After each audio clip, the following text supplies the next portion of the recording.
आप लोग को जानकारी है कि नहीं, ये होम्योपैथी डॉक्टर बनने चले गए थे। कम बोलने वाले आदमी राजनीति में कैसे इनका झुकाव आ गया।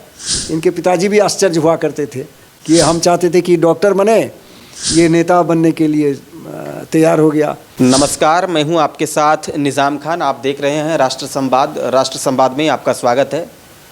और अभी हमारे साथ इस वक्त मौजूद है रानीश्वर के मयूराक्षी ग्रामीण कॉलेज के पूर्व प्राचार्य रईस खान सर मौजूद है। सर से हमारी बात होगी झारखंड के लगातार दूसरी बार आदर्श विधानसभा अध्यक्ष के रूप में रहे रविंद्रनाथ महतो सर के विषय में, क्योंकि जहाँ तक जानकारी हमको मिली है प्राचार्य जो है कि पूर्व प्राचार्य सर जो है कि उनके क्लासमेट रहे हैं। तो उस संबंध में हमारी बात होगी। इससे पहले आप लोगों से एक छोटा सा रिक्वेस्ट है, अगर आप लोग हमारी खबर को फेसबुक पर देख रहे हैं और अगर अभी तक हमारे पेज को फॉलो नहीं किए तो पेज को फॉलो कर लीजिए। यूट्यूब पर देख रहे हैं, चैनल को अगर अभी तक सब्सक्राइब नहीं किए हैं तो सब्सक्राइब कर लीजिए, लाइक कीजिए और इस विषय में आपकी जो भी राय रहेगा कमेंट बॉक्स पर जरूर दीजिए। तो आइए करते हैं चर्चा की शुरुआत। और वीडियो अगर आपको पसंद आए तो इसको शेयर कीजिए। तो सर, सबसे पहले आपका हमारे चैनल पर बहुत बहुत स्वागत है। Thank you. और आपने ये मुझे मौका दिया कुछ बोलने के लिए। सर, हमें जहाँ तक जानकारी मिली है कि आप आदर्श विधानसभा अध्यक्ष रविंद्रनाथ महतो सर के क्लासमेट रहे। जी। आप भी अच्छे मुकाम पर रहे, क्योंकि आप जिस जगह में रहे वहाँ आप जो है कि मतलब भविष्य गढ़ने का काम करते हैं। तो आप भी अच्छे जगह पर थे और आपके जो साथी थे क्लासमेट वो भी विधानसभा अध्यक्ष है। कैसा महसूस कर रहे हैं? बहुत ही खुशी हो रही है। विशेषकर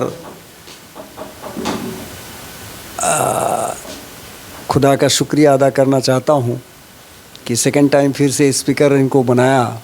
इसके लिए ये मुख्यमंत्री हेमंत सोरेन जी और जेएमएम और गठबंधन की जो सरकार है, इनका मैं शुक्रिया अदा करना चाहता हूँ कि इनके विगत 5 साल का जो कार्यकाल रहा, निर्विवाद रूप से मुझे लगता है कि ये स्पीकर साहब ने, जो मेरे मित्र हैं, सहपाठी रहे हैं, एसपी कॉलेज दुमका में हम लोग साथ में पढ़े थे, और उनके सादगी और उनके ईमानदारी और उनके अपने व्यक्तित्व के फलस्वरूप उनको फिर से सेकंड टर्म स्पीकर के रूप में मिला है।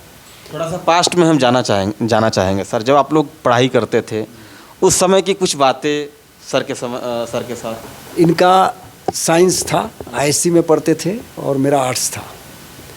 लेकिन बांग्ला जो क्लास होता था उस समय, मैं भी बांग्ला मीडियम से पढ़ा था उस समय।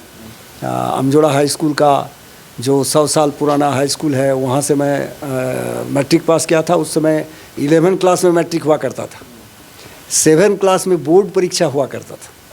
70 का हम लोग बोर्ड परीक्षा पास किए हुए हैं।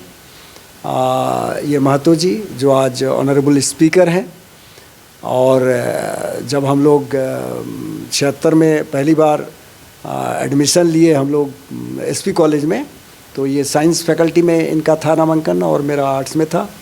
लेकिन बंगाली होने के नाते, बांग्ला भाषी होने के नाते, बांग्ला जो विषय था 50 नंबर का, वो हम लोग साथ में क्लास करते थे। बहुत ही साधारण परिवार से आए हुए थे। अच्छा सर, एक चीज़ और जानना चाहेंगे। जैसे अभी ये आदर्श के रूप में देखे जा रहे हैं, काफ़ी अपनी बातों को जो है कि काफ़ी मतलब ऐसा रखते हैं जैसे विपक्ष को भी मतलब बुरा नहीं लगता, ये ऐसे बातों को रखते हैं, बोलने का जो तरीका है। तो क्या ये स्टूडेंट लाइफ में भी इस तरह के आदर्श थे या हुड़दंग मचाते थे? बराबर बहुत ही क्या कहा जाए, मृदुभाषी, मिठास इनकी बोली में बराबर थी। बहुत ही कम बोला करते थे स्टूडेंट लाइफ में। बहुत सीधे साधे। आप नाला जैसे ग्रामीण क्षेत्र से गए हुए थे दुमका, हम रानीसर जैसे ग्रामीण क्षेत्र से गए हुए थे। हम लोगों की तो समझिए कि ऐसा था कि हम लोग सुबोध बालक टाइप का थे कॉलेज में उस वक्त। सुबोध बालक टाइप का, ऐसे एसपी कॉलेज का एडमिनिस्ट्रेशन भी ऐसा था जैसे हम लोग स्कूल में पढ़ा करते थे कि लड़का लड़की एक साथ बात नहीं कर पाता था। लड़का क्लास में बैठा रहता था ज़रूर स्कूल में भी, लेकिन लड़की लोग टीचर के साथ आती थी और क्लास ओवर होने के साथ टीचर के साथ निकल जाती थी। आज आप लोग को सुन करके आश्चर्य लग रहा होगा कि वो इंतज़ाम उस समय था कि को एजुकेशन रहने के बाद भी लड़कियों की इतनी सुरक्षा हुआ करती थी। लड़कियों को फ्री मिक्सिंग नहीं था।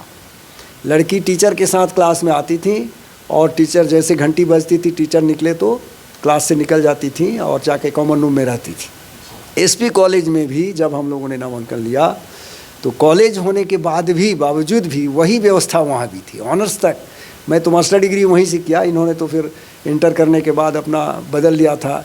इनके बारे में आप लोग को जानकारी है कि नहीं? ये होम्योपैथी डॉक्टर बनने चले गए थे। हाँ, हमको जानकारी मिली कि ये दवाई जो है कि लोगों को मुफ्त में दे देते थे। हमको कोई एक साथी बोल रहे थे एक दिन, उस पर भी हम एक दिन विधानसभा अध्यक्ष सर से बात करेंगे। हालांकि आज काफ़ी व्यस्तता थे इसलिए बात नहीं कर पाए। उसके बाद जो है ये अचानक राजनीति में आना, हम लोगों को तो आश्चर्य लगा कि ऐसा सुबोध बालक, इतना प्रिय मृदुभाषी, इतने कम बोलने वाले आदमी राजनीति में कैसे इनका झुकाव आ गया।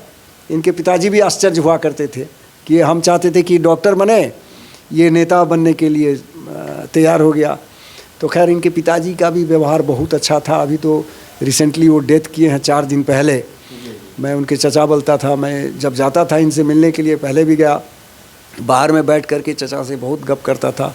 बहुत आदर्शवादी आदमी थे और बहुत सिंपल परिवार से ये स्पीकर साहब आए हैं और पूरे परिवार को इन्होंने बांध के रखा है। यानी मूल रूप से ये बचपन में भी जैसे मृदुभाषी थे, आदर्श टाइप के थे, आज भी वही बरकरार। मेरे समझ में और मुझे जहाँ तक लगता है कि अभी भी कोई परिवर्तन नहीं है और मुझे उम्मीद है कि आगे भी इनका कोई परिवर्तन, इनके व्यवहार में, इनके आदर्श में, इनके कार्यशैली में कोई परिवर्तन आएगा, ये मुझे उम्मीद नहीं है। बहुत ही सौभाग्य है इस झारखंड प्रदेश का कि ऐसा आदर्श विधानसभा अध्यक्ष मिले हैं और इनका कार्यकाल आप लोग देख ही रहे हैं। विगत 5 साल का जो इनका कार्यकाल रहा, बड़ा एकदम एक्सेप्शनल रहा और बहुत ही शानदार तरीके से इन्होंने कंट्रोल किया विधानसभा को और बहुत अच्छे ढंग से इन्होंने अपना कार्यकलाप को चलाया। अब गांव में तो आप लोग जाते ही हैं, हम भी जाते हैं गांव में।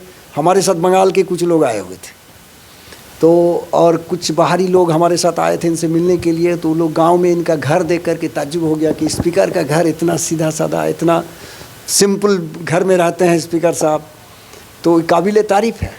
वहाँ पर जब जाते हैं आप लोग तो एकदम निर्बाध रूप से कोई भी आता है, सबसे मिलते हैं, सबकी बात को सुनते हैं और कोशिश करते हैं सबकी समस्या को। बीइंग स्पीकर होने के बाद भी, इतनी व्यस्तता रहने के बाद भी, सरकार चलाने के क्रम में भी, विधानसभा जब चलता है उसके समय में भी कोई आता है तो उनको भी वो निराश नहीं करते हैं, उनकी बातों को सुनते हैं।